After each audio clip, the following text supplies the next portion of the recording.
এক মণিপুরি ফ্যামিলিতে twin new baby বর্নের অনুষ্ঠানে আমরা সবাই ইনভাইটেড ছিলাম। তো আমরা সেখানে গেছিলাম, আর সেখানে গিয়ে তাদের কালচার, তাদের খাওয়া দাওয়া ইত্যাদি আমরা যা যা দেখেছি আজকে সে সবই এই ভিডিওর মাধ্যমে তোমাদের কাছে আমি শেয়ার করব। তো রাধে রাধে বন্ধুরা, আশা করি তোমরা সবাই ভালো আছো। তো আবারও চলে এসেছি ইন্ডিয়া মণিপুর থেকে গুবলুর পরিবারের আরেকটি নতুন ভিডিও নিয়ে। তো তোমরা দেখতে থাকো।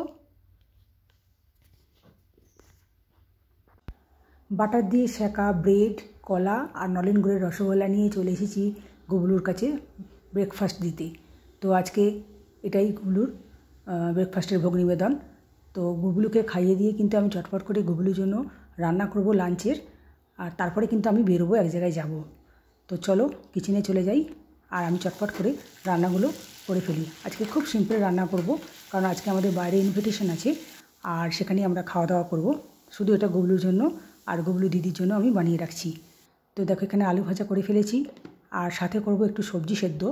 তো গাজর, ব্রোকলি আর ফুলকপি এটা আমি একদম জল ছাড়াই প্রেশার কুকারের মধ্যে একটু অল্প করে ভাপিয়ে নিলাম। আর এদিকে দেখো মুগ ডালও কিন্তু আমার রেডি।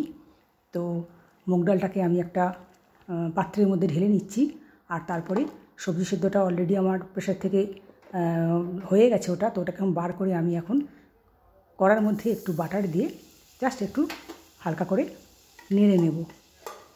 তো আমি সমস্ত সবজিগুলো কড়াইয়ের মধ্যে ঢেলে দিচ্ছি, আর তার সাথে আমি দেব অল্প একটু পরিমাণ মতো নুন, আর দেব একটুখানি গোলমরিচের গুঁড়ো। তো এর মধ্যে কোনো মশলা পড়বে না, এটা সেদ্ধই খাওয়া হবে। তো জাস্ট একটুখানি হালকা করে নাড়াচাড়া করে নিয়ে এর মধ্যে আমি আরও একটু অল্প বাটার দিয়ে দিচ্ছি, ফ্লেভারটা ভালো আসবে তাতে। তো আমার হয়ে গেল রান্না। আজকে কিন্তু আর কিছু বানাবো না। তো এইগুলো আমি এখন সমস্ত একটা পাত্রে ঢেলে রেখে তারপর আমি সব টেবিলে নিয়ে গিয়ে রেডি করছি। আর গুবলুর ছোটো দিদি থাকবে, গুবলুকে লাঞ্চে ভোগ নিবেদন করার পরে সে নিজেও খেয়ে নেবে, আর আমরা ততক্ষণে রেডি হয়ে নিচ্ছি যাওয়ার জন্য। তো দেখো আমরা কিন্তু রেডি হয়ে গেছি, আর ক্যাম্পাসের ভিতরেই কিন্তু আমার একটুখানি ফটোশ্যুট করতে চলে এসেছি। তো গুবলু দিদিরা বললো ফটো তুলবে, তো আমি আর বাদ যাই কেন বলো। আর যখন দেখলাম আমার শাড়ির সাথে এই গাছের ফুলগুলো একদম ম্যাচ করে গেছে, তখন তো ফটোশ্যুট করার আরও বেশি ইচ্ছা হয়ে গেল। তো যার জন্য একটু আমিও ফটো তুলে নিলাম। দেখো কানে ফুল লাগিয়ে নিচ্ছি, কেমন লাগছে বলো তো ফুলটা লাগিয়ে আমায়। আর এই দেখো গুবলু দিদি কিন্তু একদম মণিপুরি ড্রেসে, যেহেতু মণিপুরিদেরই প্রোগ্রাম তাই কিন্তু ওদের মতোই ড্রেস আপ করেছে ও। তো আমরা কিন্তু গাড়িতে উঠে পড়েছি, আর এখন যাচ্ছি আমরা। তো এখন এবার তোমাদের বলি যে অ্যাকচুয়ালিতে আমরা কিসের ইনভিটেশনে যাচ্ছি। তো দেখো আমাদের যখন বাঙালিদের মধ্যে যখন আমাদের এখানে বেবি হয়, আমাদের কিন্তু বেবি হওয়ার পরে ষষ্ঠী পুজো হয়। সেই ষষ্ঠী পুজোতে কিন্তু আমরা কোনো মানুষজনকে নিমন্ত্রণ করে কিন্তু খাওয়া দাওয়ার কোনো অ্যারেঞ্জমেন্ট রাখি না। আমরা যেটা করি সেটা কিন্তু অন্নপ্রাশনেই খাওয়াই। আর এখানে দেখছি যে অন্নপ্রাশনে তো খাওয়াই, আর তার সাথে কিন্তু ষষ্ঠী পুজো যেটা হয় সেই পুজোতেও কিন্তু এরা মানুষজনকে নিমন্ত্রণ করে একটা খাওয়া দাওয়ার একটা প্রচলন রয়েছে এদের কালচারের মধ্যে। তো সেটাই আজকে আমরা যাব আর দেখব ওদের কালচার, ওদের খাওয়া দাওয়া কীরকম, ওদের বেশভূষা বা ড্রেস কীরকম, সেগুলি আমাদের সঙ্গে কতটা ডিফারেন্স রয়েছে। তো আমিও দেখব, আর সাথে কিন্তু তোমাদেরকেও দেখাবো। তো চলো, রাস্তা মোটামুটি দূরই আছে, তো তবুও প্রায় আমরা এসে গেছি। আর গাড়ি থেকে নেমে পড়েছি, গলির মধ্যে তো গাড়ি ঢুকবে না, তো এইটুকু আমরা পায়ে হেঁটেই যাব। তো চলো সামনের দিকে এগিয়ে যাওয়া যাক, মনে হচ্ছে এই বাড়িটাই হবে। তো চলো আর একটু এগিয়ে যাই। তো দেখো অনেক চপ্পল খোলা, জুতো খোলা, তো এখানেই হবে মনে হচ্ছে।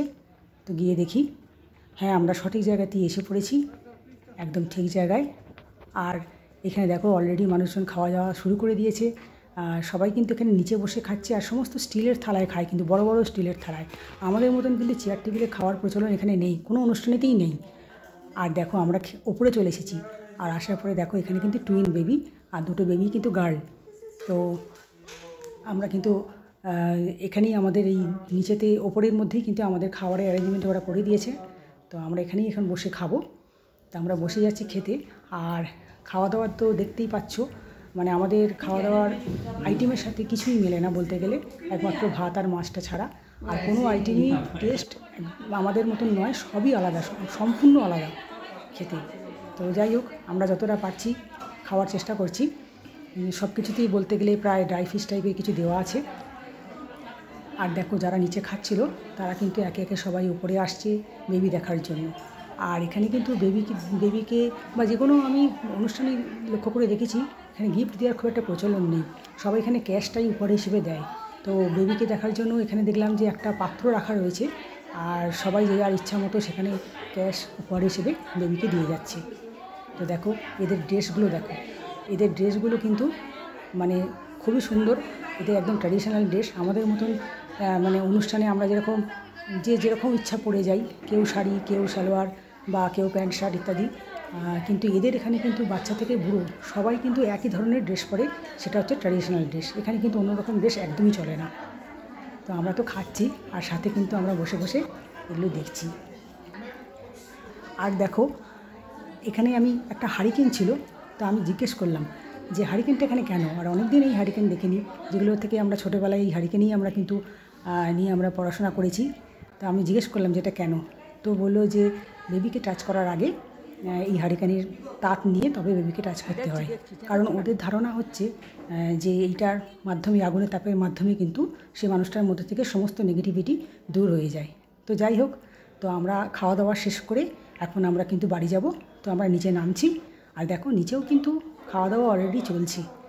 হ্যাঁ, এখানে কিন্তু সমস্ত স্টিলের প্লেটে খাওয়া দাওয়া দেওয়া মানে করে আর কি। তো চলো, আমরা কিন্তু এসে গেছি রাস্তায়। এখন আমরা গাড়িতে উঠবো আর এখন আমরা বাড়ি যাওয়ার পথে। তো আজকের ভিডিওটা মোটামুটি এই পর্যন্তই ছিল। কেমন লাগলো জানিও। তো টাটা বন্ধুরা।